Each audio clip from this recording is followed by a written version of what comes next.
Verset 1. La journée du Carmel. Verset 1 à 19. Élie se montra à Chabé. Dans la 3e année. On peut compter les 3 années depuis la dernière date indiquée, 1 Roi 17.7, le départ du torrent de Kérit. De cette manière, il n'y a pas contradiction avec la tradition juive mentionnée dans le Talmud, qui compte 3 ans et demi de sécheresse, non plus qu'avec Luc 4.25 et Jacques 5.17.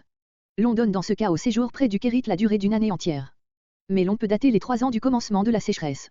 Dans ce sens, on arrive difficilement à une durée de 3 années et demie, et si l'on ne veut pas admettre que cette donnée soit inexacte, il ne reste qu'à ajouter aux 3 années de sécheresse proprement dite l'été qui avait précédé la première saison d'automne où la pluie régulière avait fait défaut.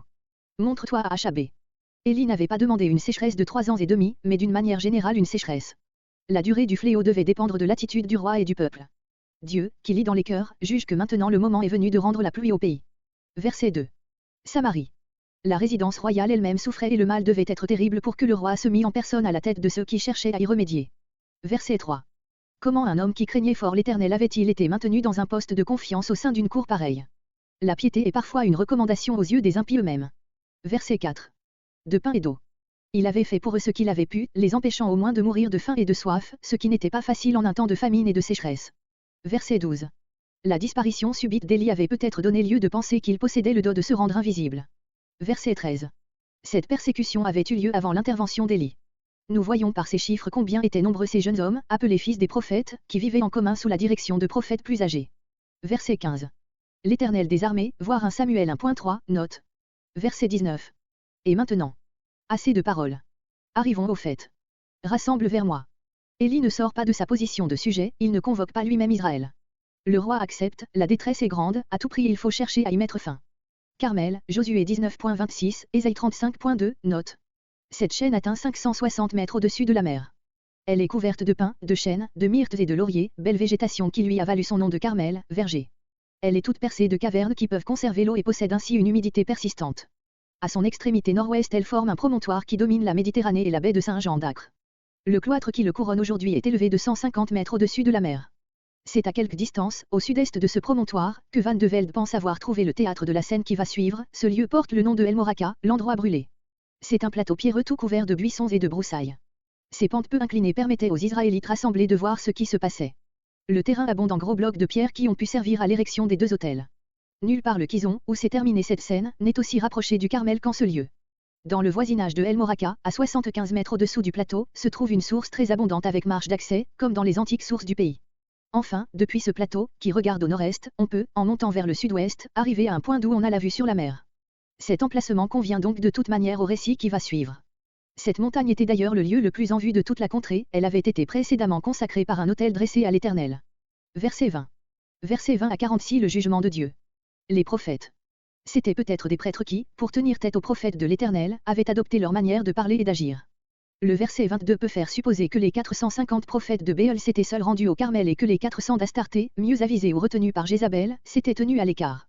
Il est possible que les 400 prophètes qui se retrouvent un roi à 22.6 fussent précisément ces prophètes d'Astarté qui ne périrent pas en cette circonstance, voire un roi à 19.1. Verset 21. Jusqu'à quand clocherez-vous? D'un côté il se laissait entraîner par les séductions du culte de Béol, de l'autre, il ne pouvait se résoudre à rompre entièrement avec le Dieu national, Jéhovah. Cette position indécise et inconséquente doit cesser. Il faut choisir le Dieu que vous servirez. Verset 22. Le silence du peuple est un aveu tacite de la fausseté de sa position, le bon sens avait parlé par la bouche d'Élie. Seul est opposé à ces 450. Le peuple pensait que plus un Dieu a d'adorateurs sur la terre, plus sa puissance est grande et peut se déployer magnifiquement. Verset 24. Pas le feu. Cette idée pouvait lui être suggérée par Genèse 15.17, 2 Chroniques 7.1 ou Lévitique 9.24. On a accusé Élie d'oublier Deutéronome 6.16 et de tenter l'Éternel. Mais il se sentait tout pénétré de son esprit et un avec lui. Verset 25. Élie accorde aux adversaires tous les avantages qu'il peut leur concéder, afin de mieux faire ressortir leur défaite. Verset 26. Se balançait. Même mot qu'au verset 21, nous l'avons rencontré déjà Exode 12.13. Proprement, sautait, ici se démenait, faisant des mouvements violents et cadencés, comme le font encore aujourd'hui en Orient les derviches danseurs. Ils semblent avoir cru réellement à la possibilité du miracle. Verset 27. Il est allé à l'écart, euphémisme. Verset 28.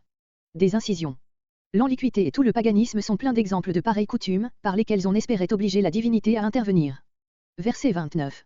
Ils prophétisèrent, poussant des sons rauques qui passaient pour des oracles ou des prières, comme font aujourd'hui les derviches hurleurs. L'oblation, l'holocauste quotidien de l'après-midi, accompagné d'une offrande non sanglante, Exode 29.38 et suivant, Nombre 28.3-8, c'était l'heure où le soleil commençait à s'abaisser vers l'horizon. Les prophètes de Béel avaient donc eu à leur disposition la plus grande partie de la journée. Cette remarque est en même temps destinée à montrer que, dans l'intention d'Élie, le culte extraordinaire qu'il allait offrir, quoique éloigné localement du temple, était spirituellement un avec le culte théocratique central, voire encore verset 36. Verset 30. Verset 30 à 39 Le sacrifice d'Élie. Approchez-vous de moi, pour tout mieux voir et pour qu'il se détourne enfin de ces impuissants imposteurs qui les avaient occupés tout le jour. Et il répara l'autel. Ou bien cet autel datait d'avant la construction du temple, 1 Roi 3.2, ou bien c'était de fidèles adorateurs de l'Éternel, dans le royaume des 10 tribus quelques-uns de ces 7000 qui n'avaient pas fléchi le genou devant Béol qu'il avait élevé en ce lieu désert, les partisans de Béol l'avaient renversé. Verset 31. 12 Pierre, Josué 4.3. Il y a dans ces mots du narrateur, comme dans l'acte d'Élie lui-même, une protestation implicite contre le schisme. Israël sera ton nom. Cette citation de Genèse 32.29, Genèse 35.10, qui peut avoir fait partie du discours d'Élie, rappelle en tout cas que le peuple des 10 tribus ne mérite son nom d'Israël qu'autant qu'ils n'auront pas l'union avec les 2 tribus du royaume de Juda. Verset 32. Un fossé de la capacité d'une double mesure de grain, c'est à accent grave dire de 13 litres. Ce fossé, creusé tout alentour de l'autel, représentait une surface à peu près égale à celle qu'on peut ensemencer avec 2 mesures. Le fossé rempli d'eau, le bois et l'autel fortement arrosé avaient pour but de faire ressortir d'autant mieux l'origine surnaturelle du feu qui allait tout dévorer. Verset 37. Et que tu as ramené leur cœur. Plusieurs traduisent et ramènent leur cœur. Notre traduction est plus conforme au texte. Le peuple doit devenir aujourd'hui conscient de l'œuvre que Dieu a faite et va faire encore pour le ramènera lui. Jamais il ne serait revenu de lui-même à son Dieu. Verset 38. Verset entre 38 et 39. C'est ici l'un des moments les plus sublimes de l'histoire israélite, celui où la manifestation glorieuse de la grandeur de Dieu, à la suite de cette longue et solennelle préparation, arrache enfin au cœur du peuple stupéfait le cri d'adoration qui aurait dû être l'âme de sa vie entière. Cette émotion n'a pas dans sa conscience des racines assez profondes pour pouvoir être de longue durée. Mais il est impossible qu'il ne soit pas resté de cette scène une impression salutaire qui ne fut pas entièrement perdue. Verset 40. Élie profite du saisissement qui s'est emparé du peuple et du roi pour appliquer la loi du royaume à ses prêtres idolâtres, coupables du crime de lèse-majesté, Deutéronome 13.15-16, Deutéronome 17.5. Le peuple exécute la sentence prononcée par le prophète, sans que le roi ait le courage de s'y opposer. L'exécution a lieu au pied de la montagne, près du Kison, qui doit emporter les cadavres dans la mer. Verset 41. Il ressortait des paroles d'Élie, versets entre 18 et 19, qu'après cette épreuve victorieuse, il mettrait fin au châtiment qu'il avait, par la puissance de sa prière, infligé au peuple. C'est à quoi il travaille maintenant.